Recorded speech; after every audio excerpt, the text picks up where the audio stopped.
nobody like this. You ain't seen nobody like this. You hear my sound all over town singing. Whoa. You ain't seen nobody like this. You ain't seen nobody like this. You hear my sound all over town singing. Whoa. I think there's something in the water. If you wanna take a sip, but be careful what you wish for. The faint of heart can't handle it.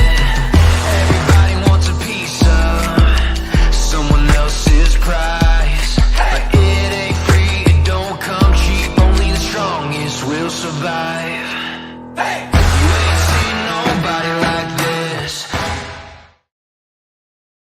Good evening and welcome to San Antonio Soccer Roundtable. My name is Harry. Joining me, Rafa. How are you? Pretty good. How are you, Harry? Any fun trips this past week? Just everything local, nothing far. At the end of the month, I'll be in the Austin area.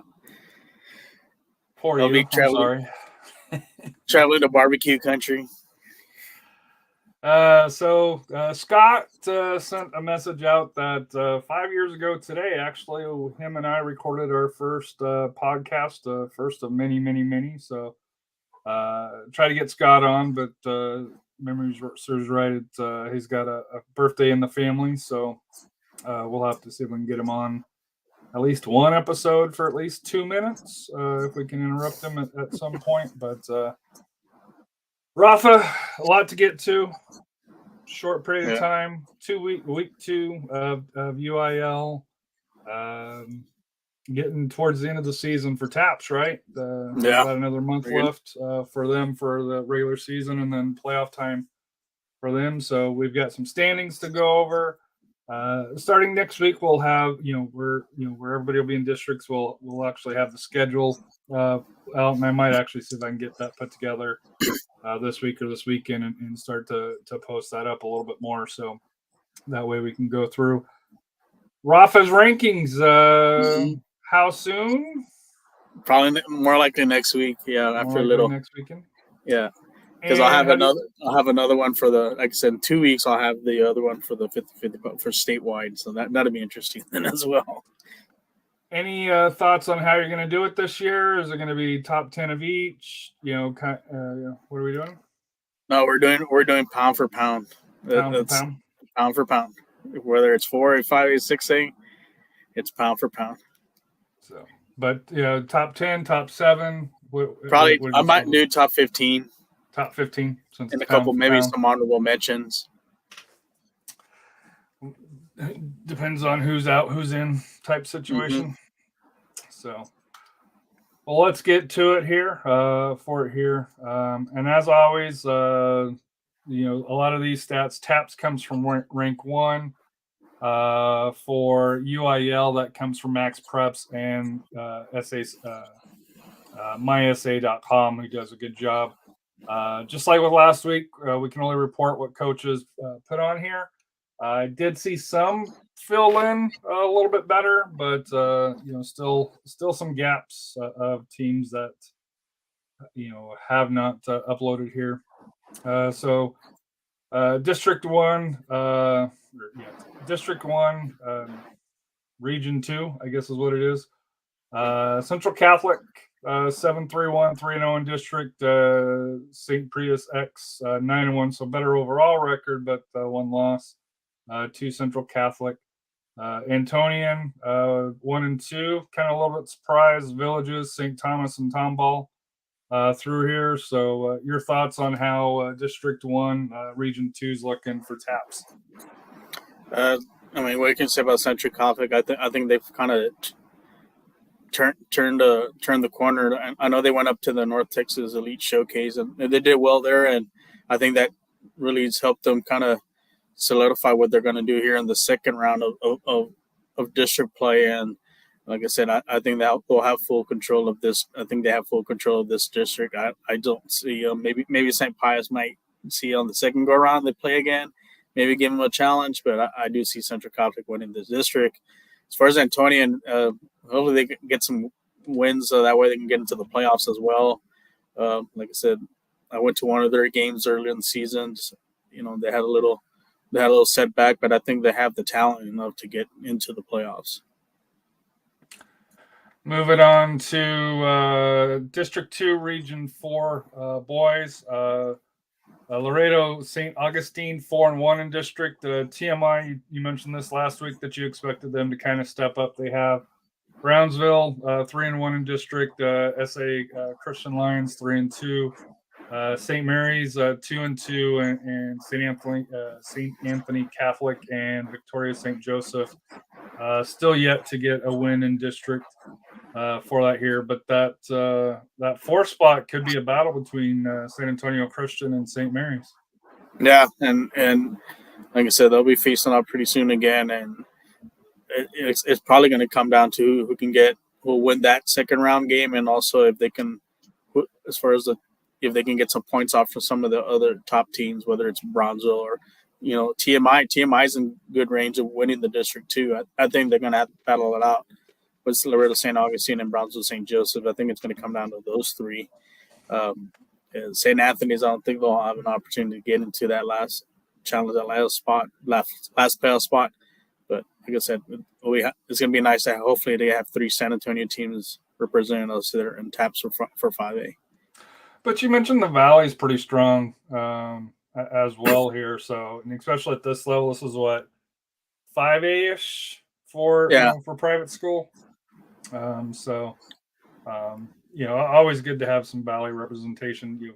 From down south. Of course, we want San Antonio to do well, but long commutes for long district games, long drives for district here. Moving to District 3, Region 4, the Atonement Academy still 3-0. Corpus Christi and Ward 3-1. Corpus Christi St. John Paul 2-0 in district, got their 2 wins. New Braunfels Canyon 2-1. Church John Paul 1-2. Kerrville 1-2. Geneva on the boys' side is off to a slow start, and then Holy Cross is yet to get a victory this week here. But any concerns about Church John Paul making the playoffs? Yeah, that's a little. They've been a good, consistent team making the playoffs and going deep. This could be a rebuilding year for them.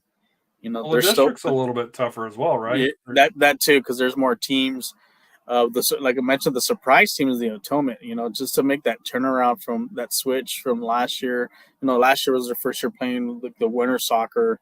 Because they were used to custom playing fall. Some of the even smaller teams now they've moved up in classification, and this year they're, like I said, on the top of the district.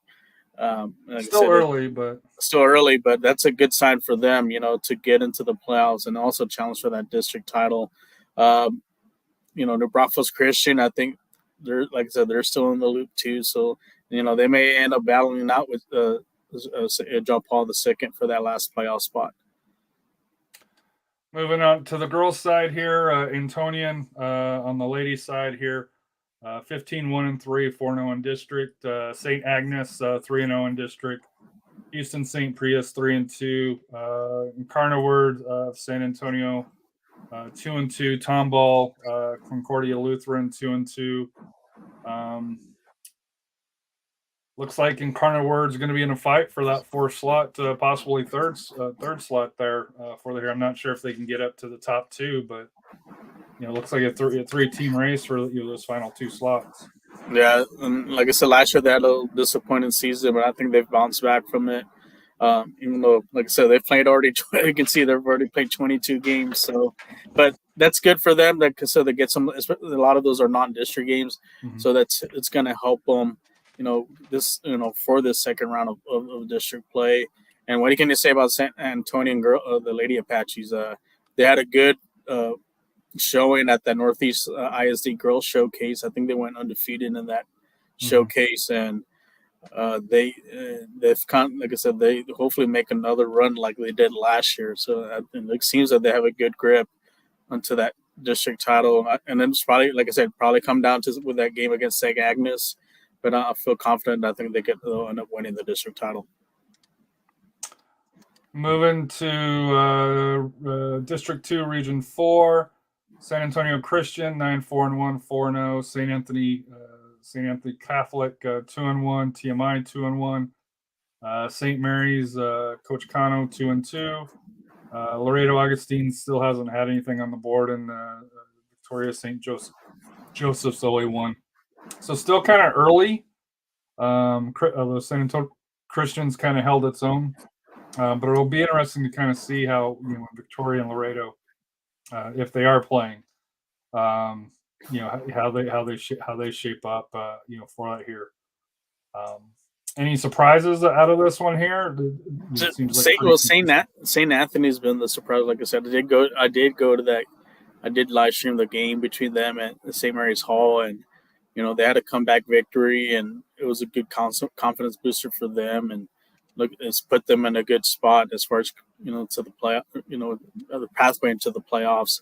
TMI, I'm kind of a little surprised with them. They've kind of slipped off a little bit, but I think they're still in contention.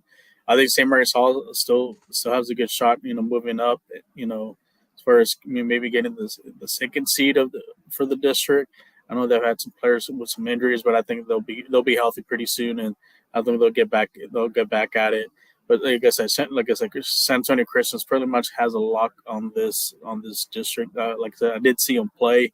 Very talented team. I know they had a loss with Bernie High, but they did challenge them, and they had a pretty good midfield, a really good forward up front that really was putting balls in the net. So there's keep an eye on them. They, like I said, they could make a run in that 5A playoff come February. Moving to District 3, Region 4, New Braunfels Christian Academy 8-2, 2-0 in district. Church John Paul II 16-4-1. Only played one district game and won it. Geneva still undefeated, 1-0 in district, and then Atonement 4-4-1 split so far. San Marcos Academy 1-5, but they do have that one win in district. Corpus Christi, St. John Paul II, just the loss, and Holy Cross. It's been a long year for them. 4-15-1, but no 2 in district here. But to me, it comes down to can Geneva and New Braunfels Christian challenge John Paul? Yeah, and I think this like I said, this next few weeks we'll see who starts separating themselves. I still think John Paul is, like I said, still the favorite, but just keep an eye. Like I said, I think New Braunfels Christian and Geneva are going to give them a challenge for this. And who's to say they don't challenge them also in the playoffs as well? They could meet again. So that's good though, right? To have a little bit of a test in the playoffs here, or pardon me, in the regular season. Yeah, because you want to play, you want to have a good district, tough teams.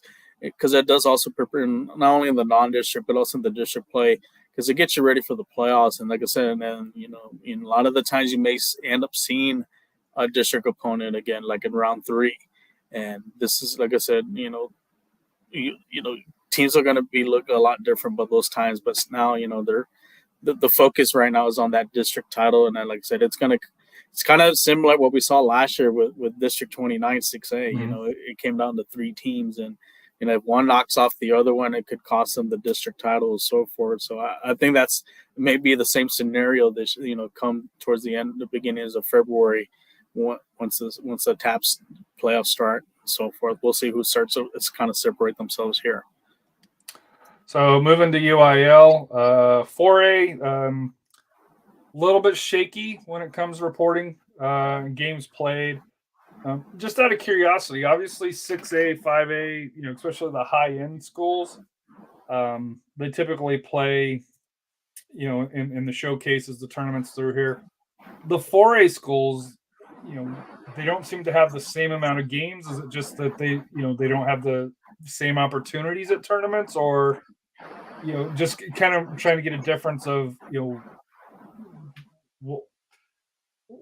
it seems like that they don't have the same amount of games, if that makes sense. Mm-hmm. It depends on the district. I know, like, for some of the 4A teams this week, some of them are still playing tournaments or showcases. Like I saw with the boys, 4A boys, we have the Wimberley Texan Cup. We also have Canyon Lakes hosting one. Who was the third one? There was another. The extra week. Yeah, like even in 5A, we still have the Governor's Cup.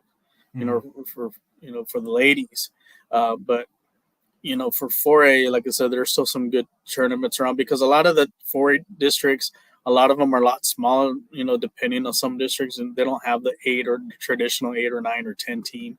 Some have less, but like I said, here at 26, 4A, they only have 17, so they do have an extra week to play, some extra non-district games, and usually they'll play those 4A type tournaments because those are the teams they'll see in the playoffs. So it's kind of a preparation for them right before they get into the meat of the district play. So looking at the District 26 boys, 4A, Wimberley 5-0-1, Bernie 4-1, Como Davenport 4-2, Fredericksburg 2-1, Canyon Lake 1-2, Bandera 1-5, and Great Hearts. No games reported as of yet. I think it's going, early season, kind of what you predicted, right? With the exception maybe Canyon Lake being a little bit not having results. Yeah, that's a little surprise from them. I thought they would have a. Now it's only 3 games, to be fair. Yeah, it's only 3 games. Yeah, and like I said, they're also hosting their tournament this week, so we'll see what kind of results they have. I know they're playing a lot of the top 4A teams in the region. So we'll see after this week what type of record they'll have. Bernie, like I said, Bernie doesn't shy away to play anybody. They had they played in the Alamo Heights tournament. They only had 1 loss, which they're playing against top 5A, 6A teams, and that's kind of like the recipe to help them succeed not only in the district play but also into the playoffs. Surprises with the Wimberley Texans, they're off to a good start, and they're hosting their cup, the Texan Cup, this weekend as well. We'll see what type of results they have. Davenport, they just played in that Southwest ISD showcase, and they had a tough loss. I live streamed that game. They were up 3-0, kind of 10 minutes into the second half, and then there was a PK. They gave up a PK, and that kind of changed the momentum of the game, and they ended up dropping that game 4-3. But I think they bounced back last night. So I think this should be fine. Like I said, they'll contend. But also, like I said, for me, the favorite's still going to be Bernie. I think it's going to be down between Bernie and Wimberley, but I think Bernie is going to pull away and end up winning that district. Moving to 27 boys, kind of top heavy actually. Lavernia 7-1-1, Kennedy 7-4-1, Memorial. Kind of caught me off guard when I was looking at it. 6-2-1. Gonzales 5-6-1. Fox Tech 3-6, and Yoakum Bulldogs. Only 3 games played, 0-2-1. But Lavernia, Kennedy, and Memorial had a pretty good preseason. Heading into the district. Yeah, Lavernia, I know they're going to play this weekend at Canyon Lake, at the Canyon Lake tournament. I saw some of their games they're playing. They're playing Cole. I think Burnett. I forgot who they're playing first, but I think they'll be one of the favorites for that tournament. The surprise has been the Kennedy Rockets. They've been successful. I think them dropping down from 5A to 4A, it's really helped because they're playing teams that, as far as population-wise, they can match up with. And same thing with Memorial because they're, their sister schools for the Edgewood ISD. I think that's helped them out, and I think they're going to probably those two are going to give Lavernia a run for their money as far as the district title. The last playoff spot, I think, is going to come down to either Fox Tech or Gonzales. Gonzales might have the edge because they've perennially for 4A, they've had some good teams the last few years, making the playoffs in a couple runs there. So, and then I just don't see Yoakum maybe competing in this with this district. Yeah. So, but this is probably this is a 5-team as far as playoffs. It's a 5-team race, but for the district title, this could be, I think, the top 3 teams. I think those are going to be the ones that are going to challenge for the championship. Moving to 28 boys, Floresville. This is a district that hasn't reported a lot of games. I don't know if they haven't played or along those lines. Floresville 3-1, Pleasanton 4-3-2, Hondo, Somerset, Uvalde, Poteet. It's been a struggle at the start. Pearsall, both on the boys and the girls. I don't remember seeing any results as of yet. So I know they're a brand new school for that here. So, we'll give them time and see what happens in district. But your thoughts on district, especially coming from 27, where it seems like it was, there were some powerhouses through here. This one here, at least early season, looks like it'll be a struggle to figure out who the top four are at this point. This is probably not one of the strongest districts for 4A. But I think it's an even district, though. Yeah, that'll be. As far as like, it's not traditionally, like, you don't have that traditional soccer powerhouse like some of the other districts have. Like you mentioned, it's going to be, but I still kind of give the edge to Floresville. Like I said, they dropped down from 5A to 4A. They were in a tough district last year with Southwest, Legacy, Southside, Medina Valley. I think coming from that, it's going to help them, establish themselves in this district. I think Pleasanton will challenge them. And then the rest, I think it's going to be a dogfight for the last two spots of the district. I mean, I think this could be the year for Hondo. I think that they have a really good on shot. The Hondo train. Yeah, I mean, they've returned a lot of, like I said, when we saw them last year, they had a lot of good talented players, and it was a first year program. Hopefully, they'll take that next step, year or two to get into the playoffs, and then hopefully go for beyond. But they had a good core of players, and like I said, they were young, so there should have everybody kind of back. Uvalde, I know they've played some really tough 5A, 6A teams, and in the record shows, but that's going to help them. Like I said, when it comes to district play, and like I said, I don't see Poteet maybe challenging, for a playoff spot, and Pearsall. Like I said, it's still a question mark. They're still listed as being in the district, but they haven't reported anything, so I don't know who they've played and so forth. For me, I think Uvalde ends up third. And I think between Hondo and Somerset, I think that's going to be your fourth. Whoever, because it's a two-legged home and away.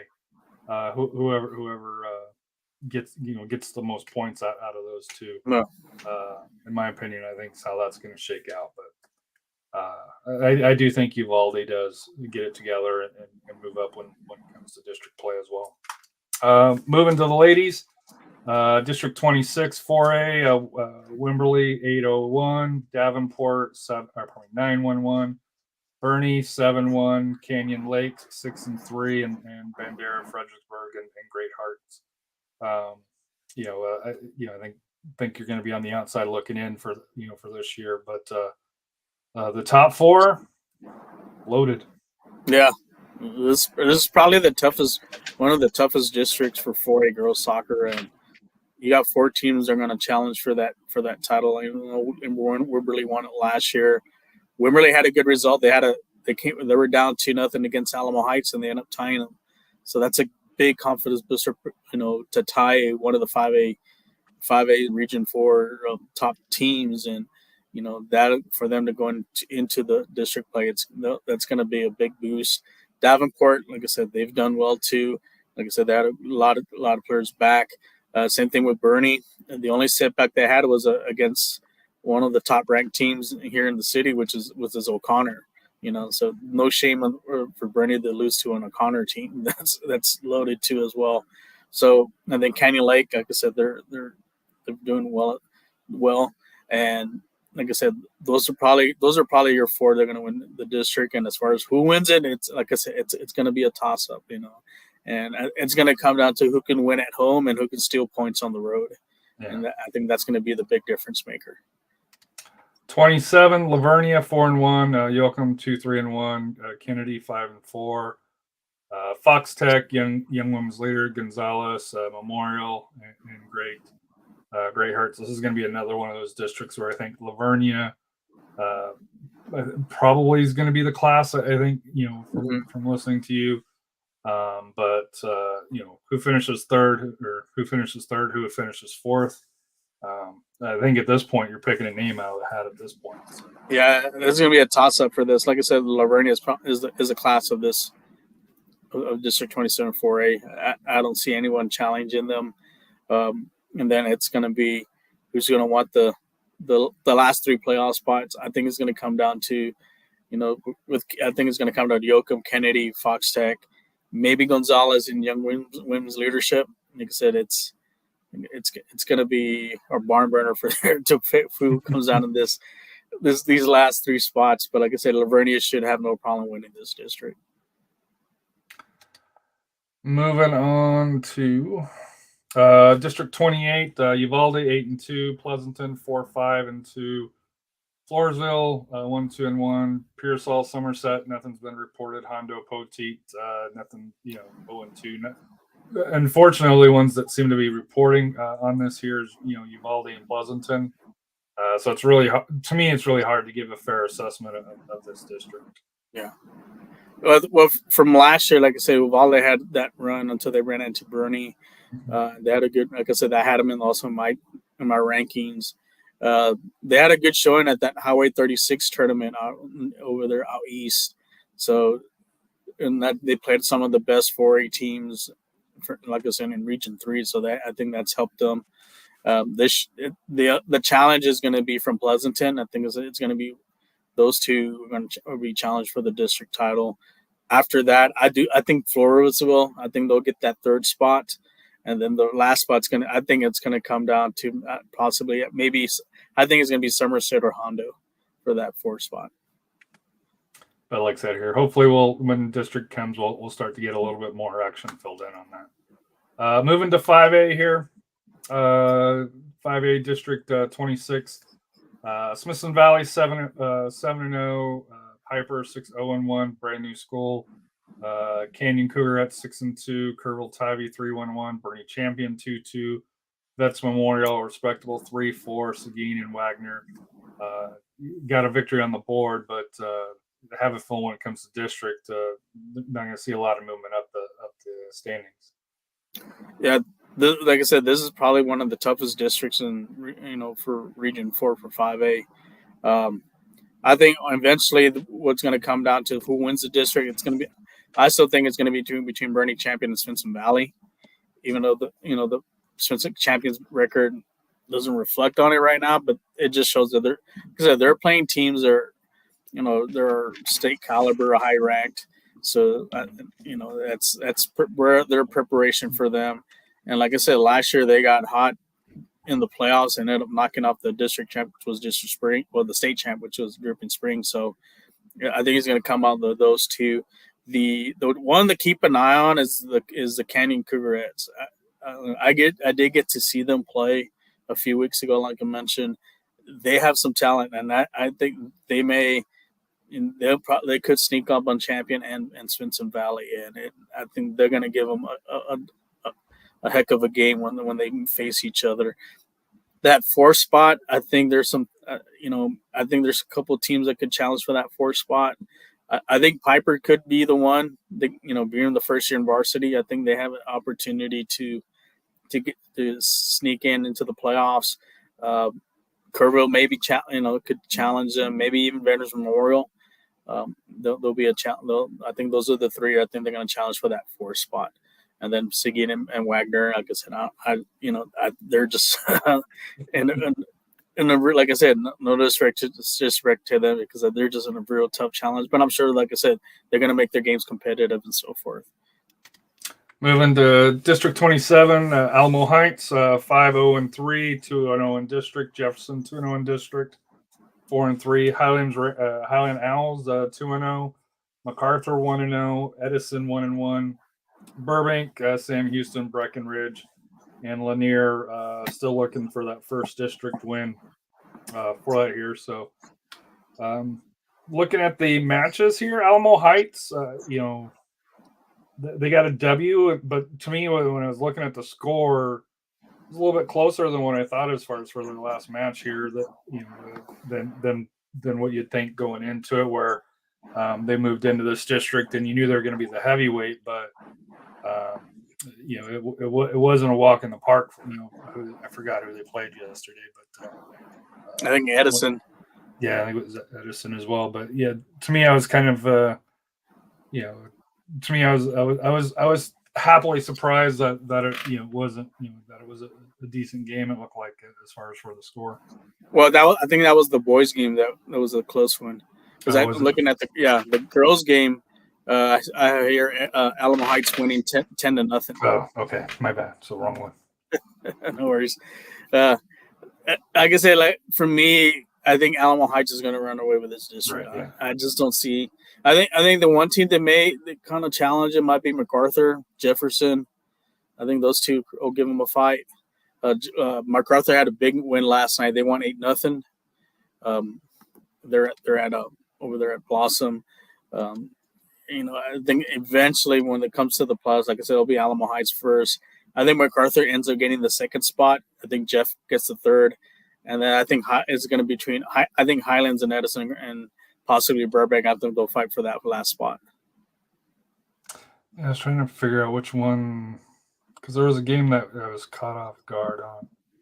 I'm trying to go back through with the Alamo Heights there, but did they here?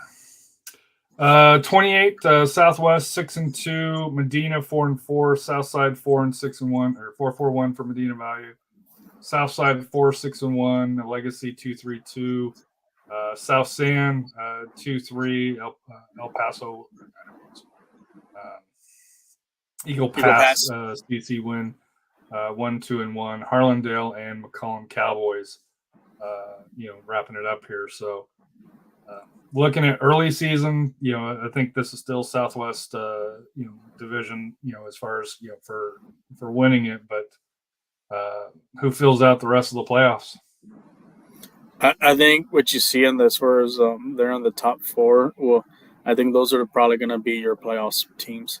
I mean, Dino Valley should. I think that between them and Southside and Southwest Legacy are going to fight for second. I don't know. I don't think South San or Eagle Pass win have enough to get to that last spot. The one I'm surprised is McCollum because they made the playoffs last year, and I saw them last year in the playoff game against Jeff, and they gave Jeff everything they can handle in that game. And I think maybe this is a rebuilding year for them. Same thing with Harlandale. I'm not surprised with those records too. So it could be rebuilding years for them. And they'll be young, and they have young players coming in. But as far as District 28 5A, it's going to be like it's all Southwest. Like I've seen them play a couple of times already. They had a big win against Harlan. They beat. I saw them against Wagner. I did live stream that game. They can touch the ball really well. They really do stretch the field out. They had some their midfield is real good. Same thing with their forwards. They made some shots that were a little wide and a little high, but they're not afraid to take those. And I think Southwest did take the good step in the right direction of playing tougher opponents in the non-district. I think they get to prepare more for the playoff run. Moving to Region 4, District 26 boys, Piper Warriors 7-2-1, Kerrville Tivy 4-2-1, Bernie Champion 2-0-1, Canyon 4-3-1, Wagner 2-2, Smithson Valley 4-6, Veterans Memorial 3-6, and Seguin 1-3-1. Smithson Valley improved their record quite a bit from the first week here, so you can already see they're going to be possibly moving. Well, they're going to be probably moving up, especially when it comes to district. But Piper Warriors, I know I saw AJ plays for Stevens, and they played Piper, and they were a decent team. They're a pretty good team, especially for a first year school. So, your thoughts on District 26? Any surprises outside of Piper leading it at this early junction of the season? I'm not too surprised how it is right now because it's still early on. Like I'm not surprised with Smithson Valley's record because of the teams that they've been playing. They've been challenging themselves. They've played Reagan and some of the other tough teams, up in the Austin area. So I think they're gonna, like I said, they'll move up. I still see them as one of the favorites to win the district. but got to give it a Piper. They've for being a first year varsity, but they're still an experienced team because, like I said, they're returning players from last year. Even though they played a JV schedule last year, those core players are really showing that they have a lot of chemistry. So they'll challenge Central Valley for the district title. Hopefully, Bernie Champion bounces back. I know they had couple of setbacks, especially last year. I think they'll be in the mix, and then that last spot, I think it may come down to maybe Kerrville and Canyon for that, for the 4th spot. So moving to 27, Alamo Heights, Brackenridge, Edison, Sam Houston, Jefferson, MacArthur, Lanier, Burbank, and Highland. So 2-0 wins so far for Alamo Heights, and Edison and Sam Houston have split their 2 results. Oh, and Jefferson should be higher because they're 1-0. Sorry about that here for Jefferson. Should be in 3rd at this point. But your thoughts on District 27 at this point? Alamo Heights still the favorite. I know they recently won that Corpus Christi tournament, but they had a close call last night against Edison. They're at home, so they were able to squeak a 3-2 win. 3-2, yeah. So that, like I said, it's not going to be a cakewalk for them. They are going to be challenged. And I did see Brackenridge play last night, and actually it was a penalty for this district. They do tie. They do go to penalty kicks.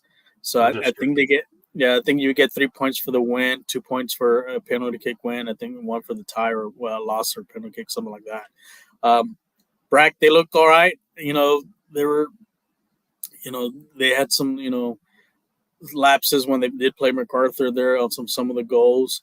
But I think Brackenridge will be a challenge to get into the playoffs. Sure as Edison too. Like I said, they had a big win Saturday when I live streamed the game versus Davenport. For them to come down 3 goals down to win, I think that was a good confidence booster. And then to lose at Alamo Heights just by 1 shows that they're going to be a contender this year. Also keep an eye on Sam Houston. I know that the record doesn't reflect on them. I know they had a good run last year, finally making the playoffs. I think they'll be in the mix. Same thing with Jeff. They'll be in the mix. So there's about five or 6 teams. Like I said, MacArthur, I think they have some talent on the team. They could surprise some of those teams are in District 27. But I think there's like a 4 or 5 team as far as playoffs from 2 to 4. I think we have about 5 teams they'll challenge those spots. But I don't know for sure. I think Alamo Heights will take care of winning this district. So you think Alamo Heights and Brackenridge pretty safe on making the playoffs? Brackenridge, like I said, they watching them, they did struggle a bit. And they had to come from behind. Yeah, they had to come from behind. And like I said, they did win in the penalty kick shootout. Even that they were behind because they missed the first kick. And so if you didn't see it, like I said, I have it, go to our Facebook page. You can actually see the PKs on that. But they came back. They found a way to win. But there's still some things that they do need to fix defensively. Because MacArthur did kind of hurt them a bit, especially on some of the passes on the outside and some on their attack. So, but that's nothing that can't be fixed. But I think Brackenridge will be in the mix as far as the playoffs. Yeah, they'll be in the mix. 28, Harlandale 10-1, Southwest 7-1, Medina Valley 6-5-1. And then a drop off. Southside 2-5, Southwest Legacy 1-4, McCollum 1-5, Eagle Pass CC win 0-4 with 3 draws. South San was 6-1. When I was doing the standings here, because I've been the Southwest homer on here for 3 years, so, since I've been on this good stretch, maybe even 4 now. They had a good come according to the social media, come from behind win last night, but I won't lie, I was kind of shocked that Harlandale at 10-1 on the year. I hadn't been paying that much attention to Harlandale, to be honest with you. So. Yeah, Harlandale's kind of been under the radar, and I think is this the year that they challenge Southwest for the district title. And like I said, I did get to see some of Southwest play, and that win that they had last night at Laredo Alexander. Red Alexander's a 6A regional quarterfinalist from last year. Well, they made it last year to the state regional semifinals last year. So that's a good quality win for them. Kind of looking at Harlandale's schedule, some key wins. They had a good win versus Veterans Memorial.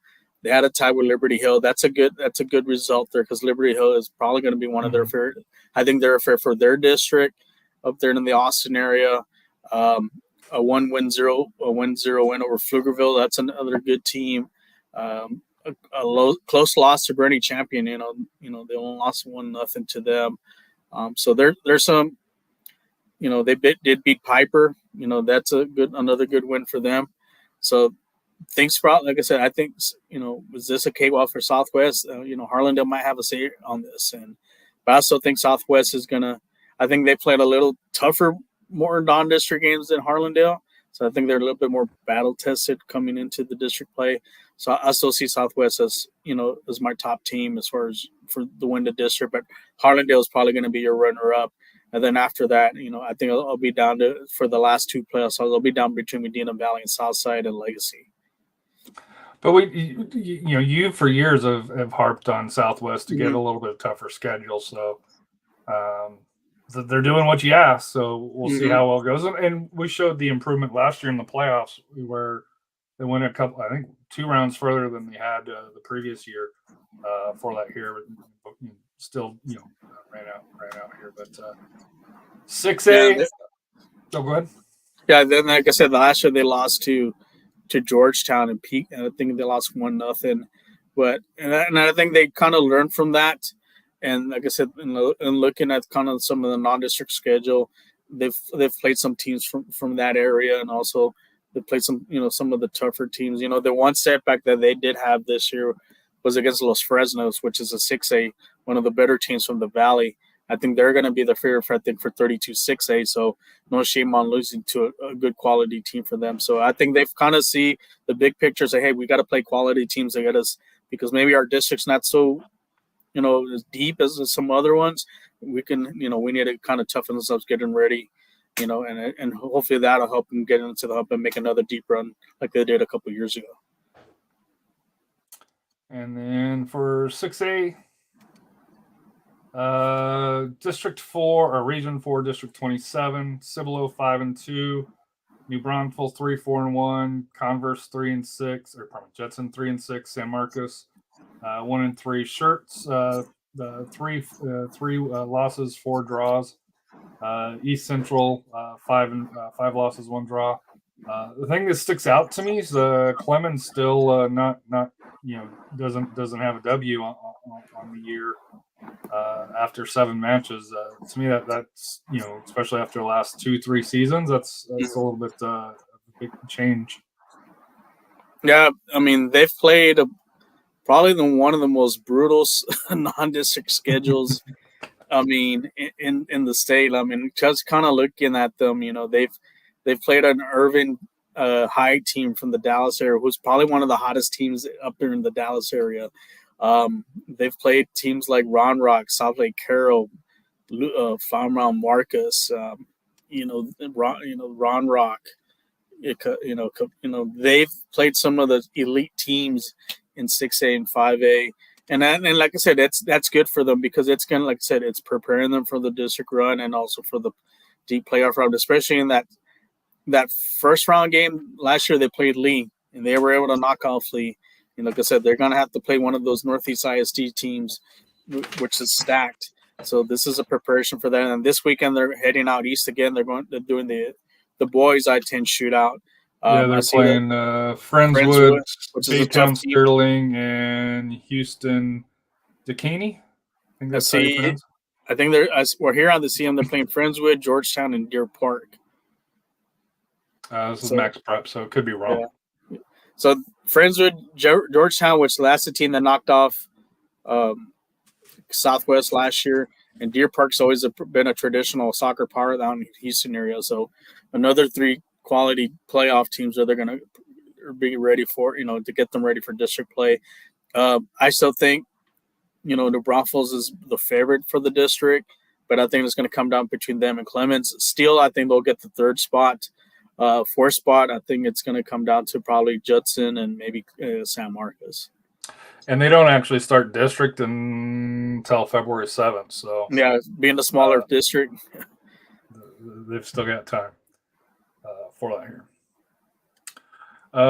Moving to District 28 on the boys, Johnson 3-3-2, 1-0 in district. Reagan 1-0 in district, 3-3-2. Lee 8-0-1. Brandeis 3-0-3. They played last night to a 0-0 draw, and I know you can talk a little bit about that. Clark 1-1, Churchill 1-1, Roosevelt, Madison, and Marshall. Still haven't got the win.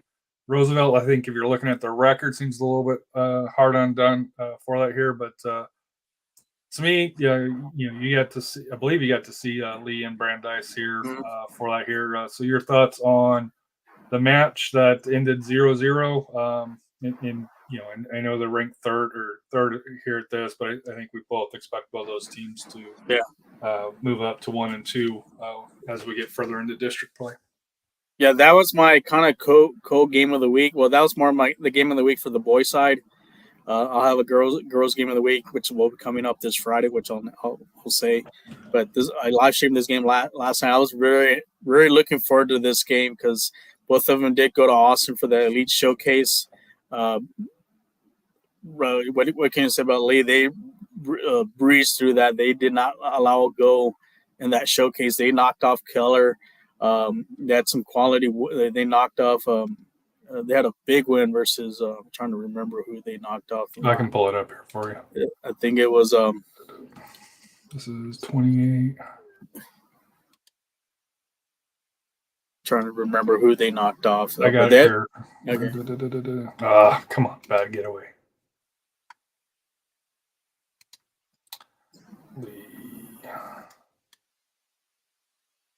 But Brandeis also had a good win. They knocked off Rockwell Heath. They tied actually the state champs, Lake Travis. But I think the only setback they had, I think it was versus Capel. But Lee, I think they had a really big win. Oh, Dripping Springs. Yeah, Dripping 5-0 over Dripping Springs, Keller 1-0, and Missouri City Ridge Point 2-0. Yeah. Going back, they haven't. The only team that scored on them is Cedar Park and Central Catholic. Central Catholic December 29th got a goal. Cedar Park got a goal, and that's it. So 2 goals all season so far. Yeah. So this game was. It was back and forth. It wasn't kind of like in spurts. Like one had control for a few minutes, and the other one, like I said, it was windy. I know Brandeis were taking shots from outside, and they had a couple close calls and shots going wide. Lee was, on the other hand, they had some good opportunities there. On the second half, beginning, I think Brandeis really was the aggressor for about good 15 minutes, and then all of a sudden Lee kind of flipped the switch on them, and Lee had got a PK, and they missed it. It was he just went up, kicked it right directly at the goalkeeper. I'm like, hey, what happened here? It was. I think that would have been. I think had they scored that game, they, like I said, they would have won the game 1-0. But they had other opportunities there. But kudos to both goalkeepers for both teams. They've made some quality, world-class saves, to keep each team alive. And I know Brandeis had an opportunity in the first half. They hit, actually in the second half, they hit the post. They also had one off of a corner kick. And I saw a lot of things, that maybe that both teams kind of need to work on a little bit, but I'm not going to say it because I want to give too much of to the other teams. But, as far as quality of play, both teams have good quality of play, and, they have great offense, and they got great midfielders, and they're all real teams. And, like I said, the results, what they did over this past weekend shows, that they're going to be contenders here for this region, not only for this district, but also for the region. And the rematch for that, Lee and Brandeis, is a Saturday at high noon on February 18th. So if you don't have plans on that weekend, that might be a pretty entertaining game to go out and see and support San Antonio high school soccer. And we might be out there since we can't go to any SCSA games preseason. So this isn't the SA soccer or San Antonio FC soccer chat or fan chat. Pardon me. We'll get fined by Royce. Don't forget to tune in on Sunday. Yeah, Sunday. Moving to 29 boys for that. But year. Before we go on the 20 over 29, just kind of like I think for as far as the favorites, and like I said, I think Reagan is still the favorite for the district, but they are going to be challenged by Brandeis and by Lee. Keep an eye on Johnson. Johnson's got a good team. They had a big win last time versus Churchill. I think they can get that 4 spots, but they could sneak up on a couple, with Brandeis and Lee. So I think Reagan. Well, the Reagan, if they played some of the same teams with Lee and Brandeis, they still have a good core group of players. They still got their goalkeeper. That game when I saw them against Vincent Valley, they really kind of turned it up. But the one thing I was kind of surprised when I did see him play against Clark, Clark really gave him a game. And Clark kind of figured some things out. And, kudos to Clark. They lost on a PK on that game. They've improved and well, so keep an eye on them. They could sneak up a couple teams here, like a little could be that trap game. But I was surprised that they struggled with them, but I think they'll bounce back, and the Coach will get them ready to go for this one. And like I said, they had a bye this Tuesday. I know they're playing this Friday, so I think they'll be ready to go. But I think those are your 4 teams, and more likely are going to be your playoff as far as making the playoffs. Mm-hmm. Like I said, Churchill, if they can get a couple quality wins, maybe they can sneak into that 4th spot. But I think that's going to be that's what the 4 teams that I see getting into the playoffs. Moving to 29 boys. This one's a mess. Harlan 2-0 in district. Holmes, John Jay, Warren, O'Connor 1-1. Taft hasn't played a conference game. Sotomayor has a draw. Stevens a loss and a draw, and Brennan 0-1. This was a dogfight last year that we talked about. Nothing's changed. Yeah. Except, I think last year you had 2. It was Harlan and everybody else. I think it's still the same, right? Yeah. Nothing's changed. I think Harlan's still gonna win this district. I think as far as the 3 other playoff spots, it's kind of pick here and there. But I still think O'Connor has enough to get. I think they'll get maybe the 2nd or 3rd spot. We'll see if Holmes makes a run. I mean, this is their opportunity to do it. I think they have the players to do it. Can they make that next step? Taft, keep an eye on the Taft boys. I think they've done well. They've done well in the non-district. I think they're one that can. They're gonna. Get into the to the playoffs. Even Sotomayor, I don't know about Sotomayor. I think they might be too young still. They're about a year away. To me, Stevens and Sotomayor are going to be the bottom 2 teams, barring injuries or something else on here. My son plays for junior varsity, so I've kept up with Stevens this year. They're a good team, but they're not, they don't have the same coach as last year, and it's not, dismissing, the current coach here. But to me, like I said here, they did graduate some of the better talent from last year.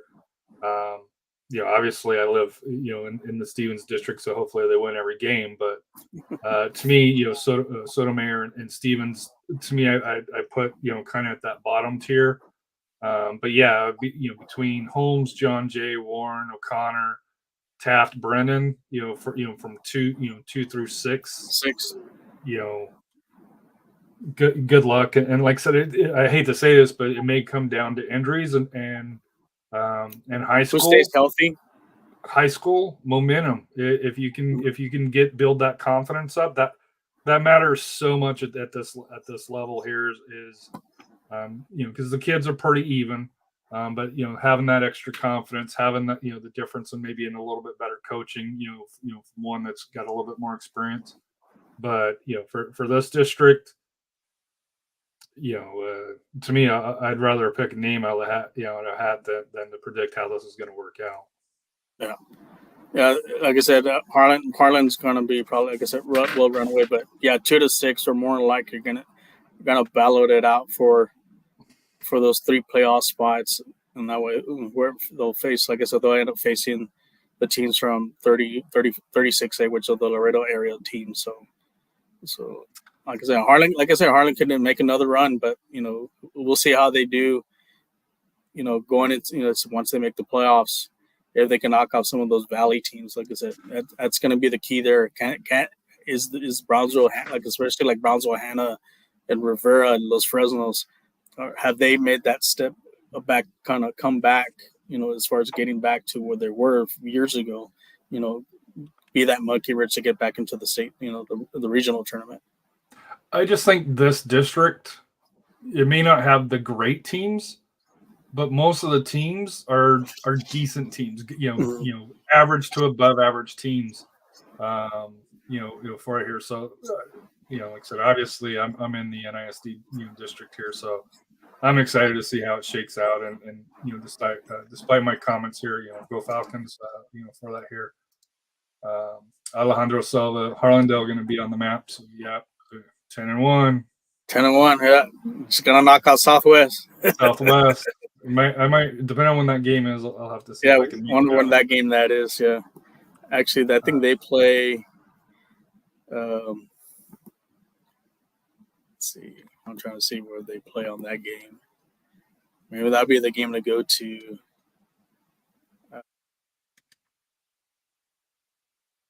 That's what 5A. Yeah, Valentine's Day. So yeah, they play Valentine. Yeah, Valentine's Day at Harlandale, Tejeda Complex, and then the rematch will be on Friday, March the 10th. So the day before the SAFC home opener. Hey, that'd be good. Huh? You never know. We might be. Hey, we can take a trip out there to Southwest to cover that game. So that'll be a big. I think that could be it for the district title too. So yeah, it probably will be. Depending on injuries and stuff like that. Mm-hmm. Moving on to the ladies, District 27, New Braunfels 6-3, San Marcos 5-4-1, East Central 4-3, Judson 5-5, Cibolo Steel 3-4-1, Church Clemens 3-6 here. So solid district. For here it's a 16, so they won't start district until early February. Your thoughts on District 27 girls at 6A? I think New Braunfels will win this. Like I said, they'll win this one. I'm a little surprised with Steele and Clemens, but they've played quality teams, like especially like Steele. Steele's going to play actually actually South Lake Carroll on I think on Friday or Saturday. No, Friday. Yeah, Friday. I believe in Georgetown. So that's going to be a big test for them. And that's like I said, and I've kind of been thinking about the girls' side, which I'll talk about the next district because South Lake Carroll played some of those teams for the Northeast, but I think it'll be coming down as far as the playoffs. Like I said, I still think Steele and Clemens will bounce back. Like I said, nothing wrong playing with those tough teams because it's going to prepare them. The last spot, I think, is going to come down to San Marcos, East Central, and Judson. Judson had a bad loss yesterday. They lost to Bernie, up in Bernie, and hopefully, like I said, hopefully they can bounce back from that. But like I said, it's going to be New Braunfels, Cibolos, and Clemens as far as playoffs, and then I think it'll be a 3-team fight for the last playoff spot. Moving to 28, Lee 8-0, 2-0 in district. Madison 5-2-1. Reagan 3-3-1, 1-0 in district. Johnson 1-0 in district. Clark and Brandeis have split. Churchill with the draw with Madison, Roosevelt and Marshall despite early season success, 0-2 in districts so far here. So this one, I think you've mentioned for the last 2 years, the group of death as far as districts for probably women's soccer in the state, right? This is one of them. Yeah. Like I said, Reagan, I think, still the top team for that. Keep an eye on Lee, because last night, like I said, I stuck around for a little bit, watched the Lee game versus Brandeis, which was another good game. But Lee and the Lee girls end up winning that one 5-0. And I think that game, they sent a message out to the rest of the district that, hey, we're here to contend, and I think they can give Reagan a run for their money. Same thing with Madison, I think, and Johnson. So I think that's a 4-team. I think it's going to be a 4-team race, for those playoff spots and even for the district title. Can Brandeis bounce back from it? I think they can if they can get it together. Clark, still a good team. I think there's some things in it. I know they lost a lot from graduation. Great goalkeeper, but they need to find some offense. I know last week I saw the game versus Reagan, and they gave Reagan a tough time, but they still need to find some offense up front. And the one thing also from this district, they did play some of the top teams. They did play 3 of them. Did play South Lake Carroll, and they didn't have a good result, but hopefully out of that they learn, what needs to, how to get to that, be at that level to contend, especially in this region. Because, like I said, they still have to contend with teams like Lake Travis and Westlake, and now Dripping Springs, in that their side of the bracket for the playoffs. I miss Dripping Springs because they're not in our districts anymore. I might have to throw that in on how is Dripping Springs doing here. They actually won last night. They won 2-0 versus Austin Bowie. 29. Last week I missed this one here, so my bad on the District 29 ladies here. O'Connor 8-2, Warren 8-2, both 2-0 in district. Brendan Bears 6-2, 0-1, 1-0 in district. Sotomayor 5-3-2, 1-0 in district. Stevens 2-4. One split in district here. Taft hasn't played, but 4-0 on the season. John Jay 8-2 and 1, so they were undefeated out of district, but so far 0-2 in district. Holmes 3-4, and Harlan sitting in the basement at this point at 0-2 for that here, which is historically not where they've been.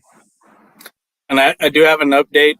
Taft did play tonight against the Taft girls. Did play tonight against Brennan, and Taft did win 2-1. Oh, nice. So Taft is 1-0 in district. Brennan's 1-1. 1-1, yeah.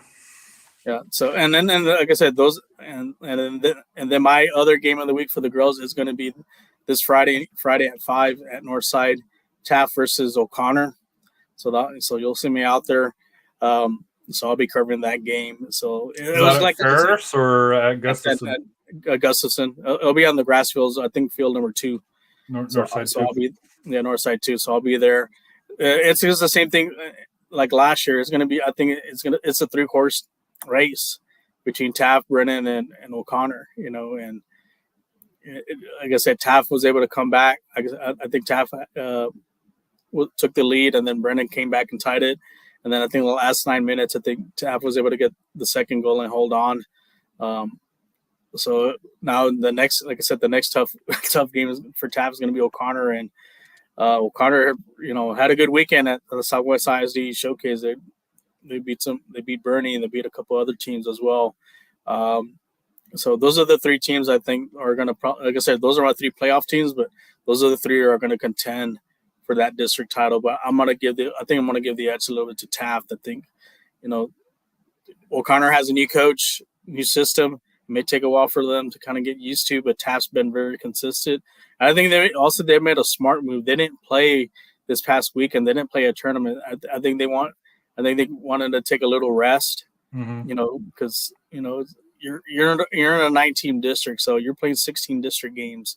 It's a long haul, and especially knowing that you're going to play the top 2 teams from last year, right away. I think it's for them to kind of rest and help heal up a bit and get ready for these games. As far as the 4th spot, that's going to be up in the air. Like I said, Harlan. I'm surprised Harlan down. I did see them play. I think the key for them is how can they generate any offense up front. And that was they had some problem issues with that when I saw them looking at Southwest, and same thing with O'Connor. John Jay, they started out hot, but like I said, they're all 0-2 in district play. To be fair, they're two losses. Mm-hmm. They lost to O'Connor 6-0, and then they lost to Warren 3-0. So their 2 losses are probably the two best teams in the district. So this week here they get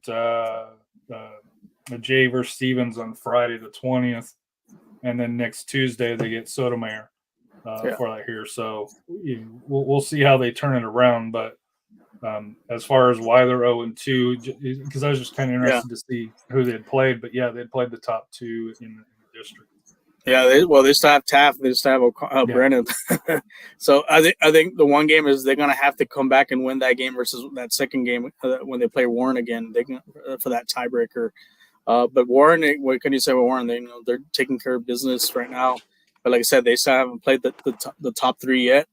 But I think maybe Warren might end up being that. I think for the 4th spot, it could end up between Warren and Jay. I don't see Holmes and Harlan maybe continuing this year. Yeah, Warren and Taft next Tuesday at 7 at Northside Field 1 for that here. So big test for them. Yeah, so Taft, speaking of tough schedules, Taft plays Brennan tonight.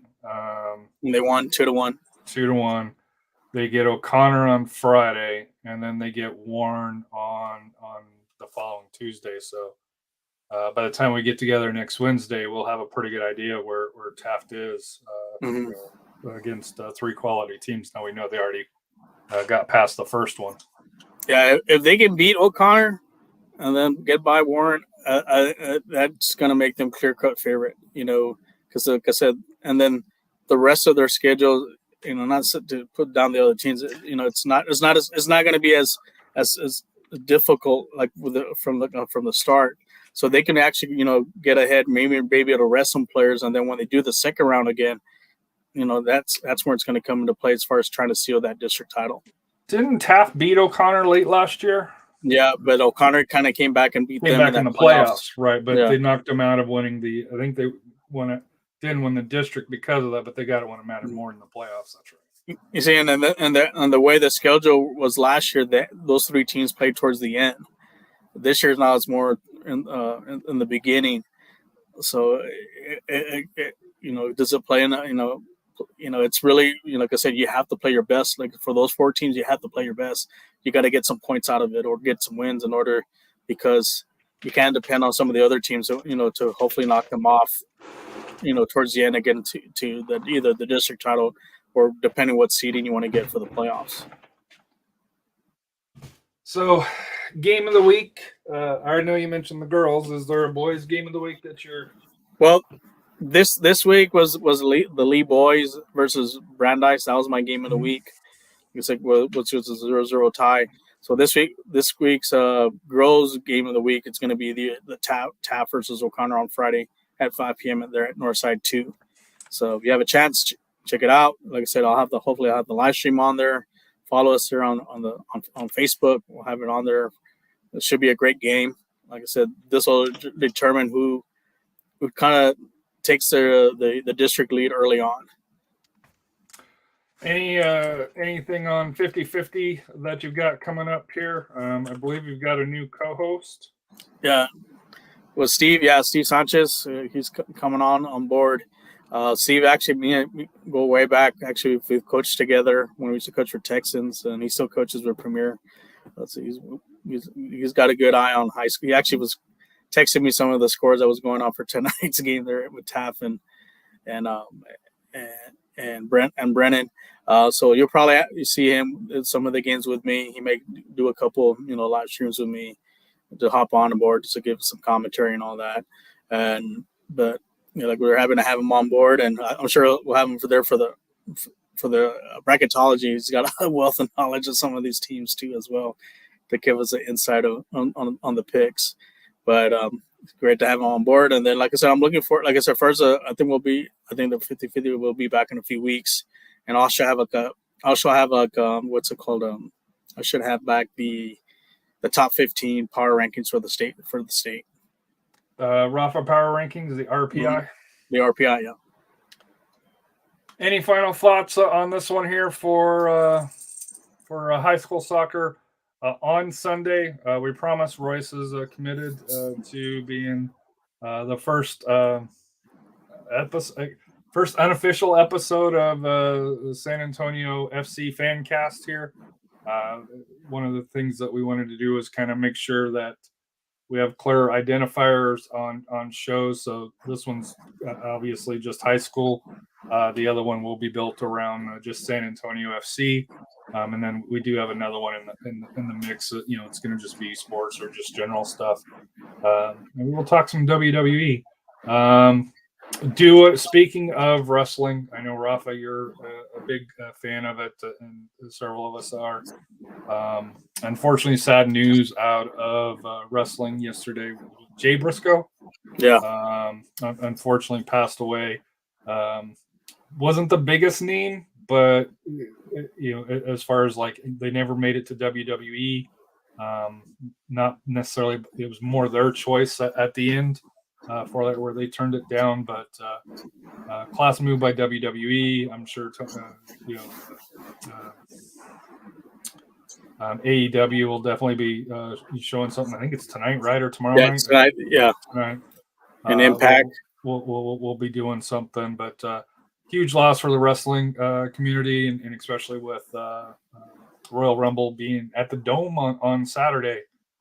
For that here, so I know this is high school soccer, but you and I are both huge wrestling fans, and it was kind of sad to see that. But to me, one of the great things was seeing the entire wrestling community, come out and show support and condolences to the family of the gentleman that passed away.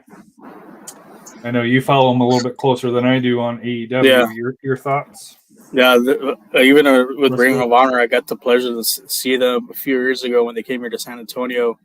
The Briscoes are one of the best tag teams of all time, as far as, they didn't wrestle in WWE, but they've held titles not only in Ring of Honor, Impact, they wrestled on AEW, they're also in New Japan, Pro Wrestling Noah, even the new GCW.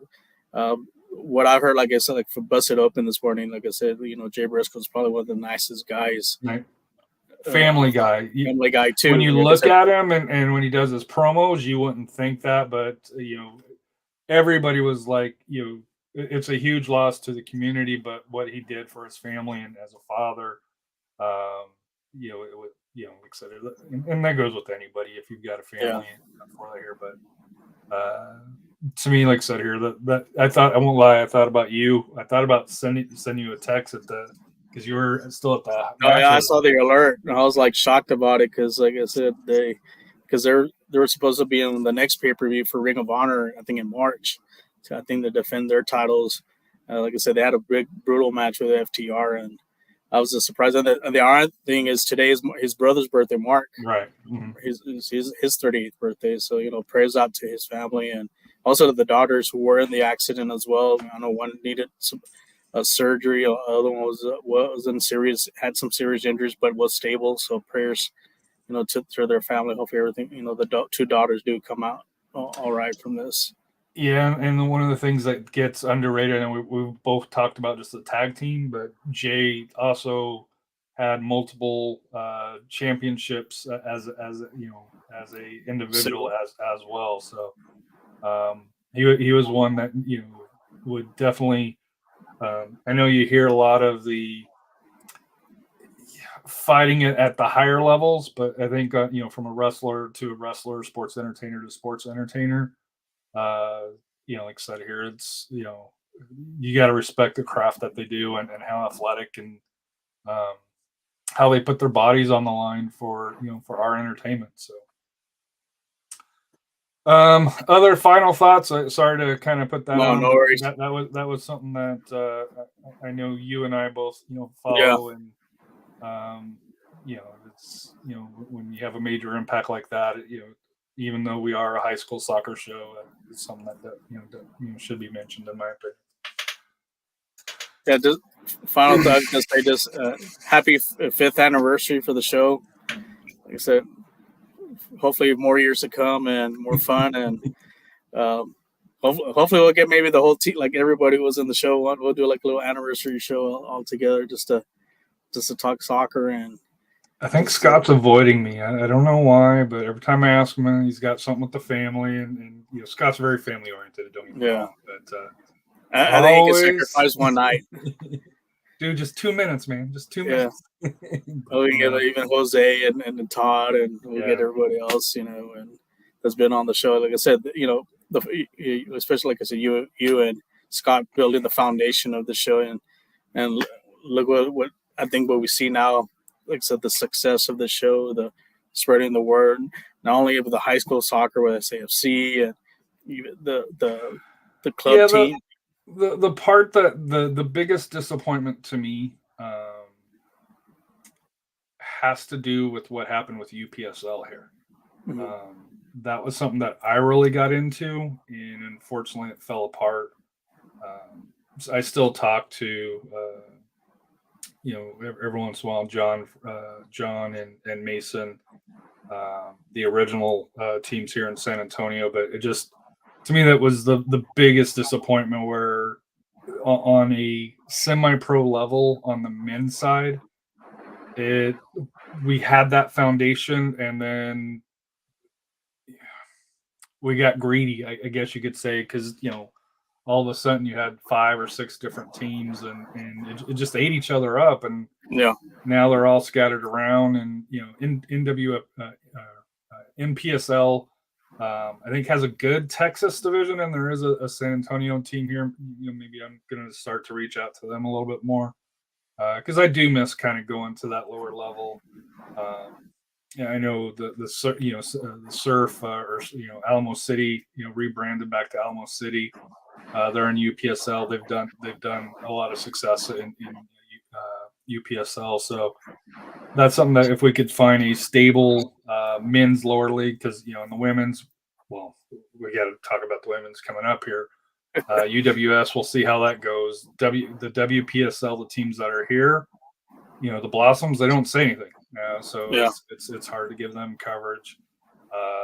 So unfortunately for the semi-pros, still a lot of room to develop here in San Antonio, but San Antonio FC is looking strong. Obviously, the high schools are looking strong here. The Athenians. The Athenian. Well, we got to see what if the Athenians have a league to play in. That's the issue. Our college teams. College teams, UTSA. So maybe that's something where maybe we should focus on a little bit more, because, to be honest with you, we've neglected college soccer. Really from the start of the show, we haven't really covered a whole lot on it. Mm-hmm. But that might be something that we can work on. And like I said here, it should be. We're trying to grow the network here for that here, and appreciate everybody that tunes in. Already starting to put plans together for the bracketology show for that here. So we're going to be sending out invites soon to possible other creators here. For that here, Coach Cano, we'll definitely have you on for that show. Pack a lunch. Maybe have to do shifts. Yeah, we talked about that with the 8 hours. I was like, when are we going to break it to 10 hours? It's going to be like the Jerry Lewis telethon. Well, part of me would love to see it broken up. Yeah. Like boys one night, girls another night. But I also think if we do that, it loses some of the luster of it. Because I think part of the niceness is, hey, we're going to go through one shot, do it all, and kind of go from there. for that here. And like I said, I know we're getting more exposure. I wouldn't mind even trying to do it maybe with 50-50 where, it's on their side or on our side, if there was a way we could figure out how to do that. That way we could have both platforms, airing it. So that would be something that, maybe we can talk, with Coach Kano on to see if we can help build this up. And it's, I know we talk about trying to be one of the first for San Antonio high school coverage, but I think that's one of I think we're the only ones that go through the entire bracket. Yeah, we're the only ones. Only ones with whether rankings. That's smart or not, that's a whole separate discussion. I know Lethal does his predictions through there, but on social media, and I know we joke with him on his predictions here, but he does put in the work. And then Soy Saf with SA, or not SA, but was it 6A? Yeah. Soccer. 6A soccer guy. I know he's doing quite a bit and helping out here in the San Antonio area. So that's it for me. We went an hour and 20, keeping it under 90 minutes for that here. So Rafa was definitely fun. Royce, no Collins this week.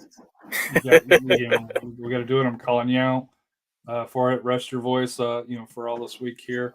Like I said here, no more Spurs, dome show. You got Robert Surprise. Yeah, Robert Surprise. Hey, check out Robert's tattoo. So it's not the Minnesota Vikings Super Bowl one because it happened this year. It's the Vikings. So, but hope everybody has a great evening, good week. Wish much success to all the players and coaches. What's life without goals? We're out of here. Peace.